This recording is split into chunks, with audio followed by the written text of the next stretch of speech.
ओम नमः शिवाय। हर हर महादेव। प्रेम से बोले भगवान भोलेनाथ की जय, माता पार्वती की जय। आप सभी भक्तों को श्रावण मास के तीसरे सोमवार की हार्दिक शुभकामनाएं। आप सभी भक्तों पर भगवान भोलेनाथ माता पार्वती की कृपा सदैव बनी रहे। आपकी समस्त मनोकामनाएं पूर्ण हो, आपको सुख और समृद्धि की प्राप्ति हो। तो आइए मेरे प्रिय श्रोताओं, आज आप श्रवण करें श्रावण मास के तीसरे सोमवार की व्रत कथा, जिसके सुनने मात्र से ही भगवान शिव माता पार्वती की कृपा सदैव बनी रहती है और समस्त मनोकामनाएं पूर्ण होती हैं और संतान की आयु लंबी होती है। देवों के देव महादेव बहुत ही भोले माने जाते हैं, इसलिए उनका एक नाम भोलेनाथ भी है। पौराणिक मान्यताओं के अनुसार भगवान शंकर को प्रसन्न करने के लिए किसी भी खास तरह की विशेष पूजन की आवश्यकता नहीं होती है, क्योंकि कहा जाता है वह तो भोले हैं और भक्त की मन से की गई क्षणिक मात्र की भक्ति से भी प्रसन्न हो जाते हैं। अगर आप भी शिव की भक्ति और कृपा पाने के लिए सावन के सोमवार का व्रत रखते हैं तो इस कथा से भोलेनाथ को प्रसन्न कर सकते हैं। तो आइए श्रवण करें श्रावण सोमवार की व्रत कथा। एक बार किसी एक नगर में एक साहूकार था।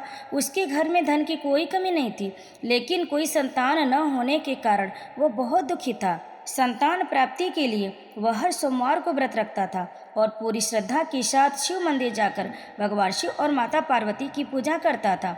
उसकी भक्ति देखकर एक दिन माँ पार्वती प्रसन्न होकर भगवान शिव से साहूकार की मनोकामना पूर्ण करने का निवेदन किया। पार्वती जी के आग्रह पर भगवान शिव ने कहा कि हे पार्वती, इस संसार में हर प्राणी को उसके कर्मों का फल मिलता है और जिसके भाग्य में जो हो उसे भोगना ही पड़ता है। लेकिन पार्वती जी ने साहूकार की भक्ति देखकर उसकी मनोकामना पूर्ण करने की इच्छा व्यक्त की।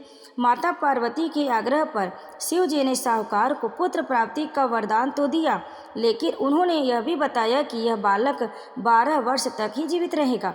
माता पार्वती और भगवान शिव की बातचीत को साहूकार सुन रहा था, इसलिए उसे ना तो इस बात की खुशी थी और ना ही दुख। वह पहले की भांति शिव जी की पूजा करता रहा। कुछ समय के बाद साहूकार की पत्नी ने एक पुत्र को जन्म दिया। जब वह बालक 11 वर्ष का हुआ तो उसे पढ़ने के लिए काशी भेज दिया गया। साहूकार के पुत्र के मामा को बुलाकर उसे बहुत सारा धन देते हुए कहा कि तुम इस बालक को काशी विद्या प्राप्ति के लिए ले जाओ। तुम लोग रास्ते में यज्ञ कराते जाना और ब्राह्मणों को भोजन दक्षिणा देते हुए जाना। दोनों मामा भांजे इसी तरह यज्ञ कराते और ब्राह्मणों को दान दक्षिणा देते काशी नगरी निकल पड़े। इस दौरान रात में एक नगर पड़ा जहाँ नगर के राजा की कन्या का विवाह था, लेकिन जिस राजकुमार से उसका विवाह होने वाला था वह एक आंख से काना था।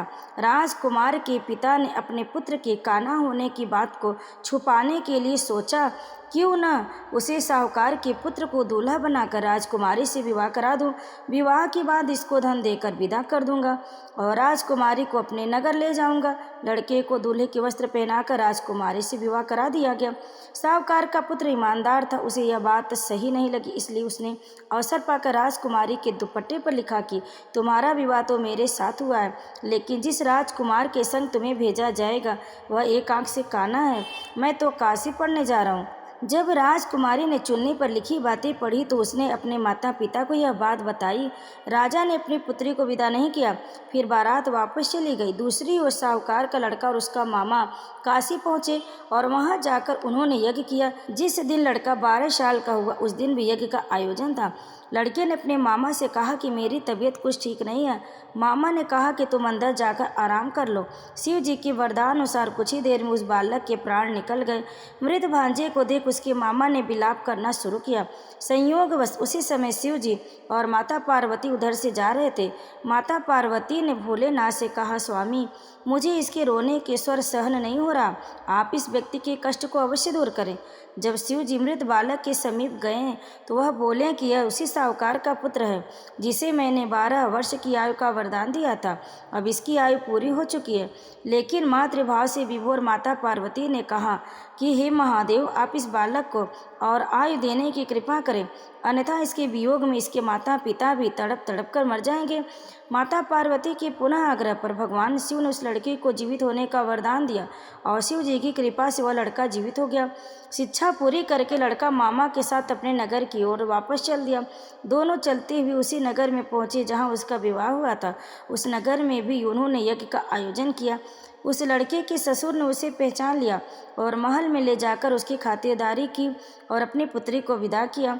इधर साहूकार और उसकी पत्नी भूखे प्यासे रहकर बेटे की प्रतीक्षा कर रहे थे।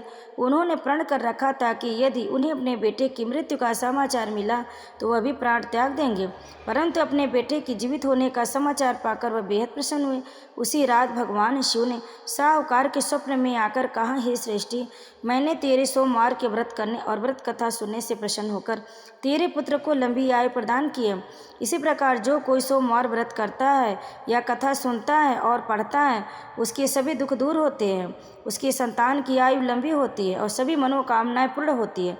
तो प्रेम से बोलिए भगवान शिव माता पार्वती की जय। आप सभी भक्तों पर भगवान भोलेनाथ माता पार्वती की कृपा सदैव बनी रहे।